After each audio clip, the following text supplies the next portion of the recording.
कभी कभी मन में कोई ऐसी छवि उतरती है जो न पूरी स्मृति होती है न कल्पना, फिर भी वो अपनी लगती है।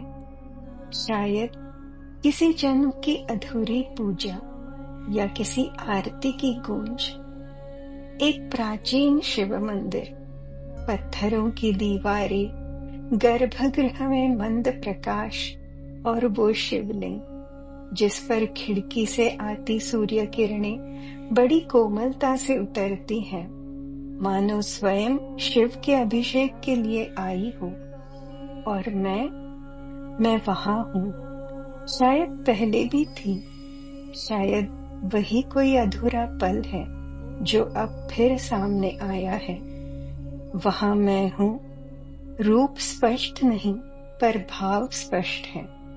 अंजलि में जल है, हथेली में बिल्व पत्र है और स्पर्श में है भक्ति की गहराई। ये स्वप्न नहीं लगता, ना ही कोई बीती याद। ये कुछ और है, कुछ जो अधूरा है। शायद मेरी अंतिम आरती अधूरी रह गई थी, या शायद नमस्कार अधूरा छोड़ दिया था। हो सकता है किसी ने पुकारा हो और मैं लौटने की बात भूल गई, पर शिव वो नहीं भूलते। शिव प्रतीक्षा करते हैं।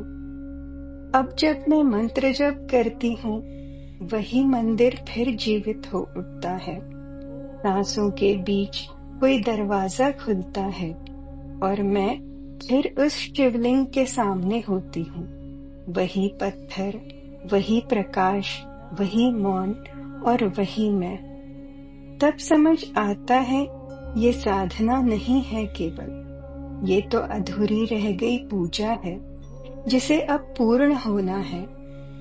वो मंदिर मुझे बुला रहा है, एक अंतिम अंजलि के लिए, एक छूटे हुए नमस्कार के लिए। और जिस दिन ये पूजा पूर्ण होगी, उस दिन मैं मंदिर में नहीं रहूंगी, बल्कि उस उजाले में, प्रकाश में विलीन हो जाऊंगी। यद्यत् कर्म करोमि तत्तदखिलम् शंभो तवाराधनम्। जो कुछ भी मैं करती हूँ, वह सब कुछ हे शंभो तुम्हारी ही आराधना है।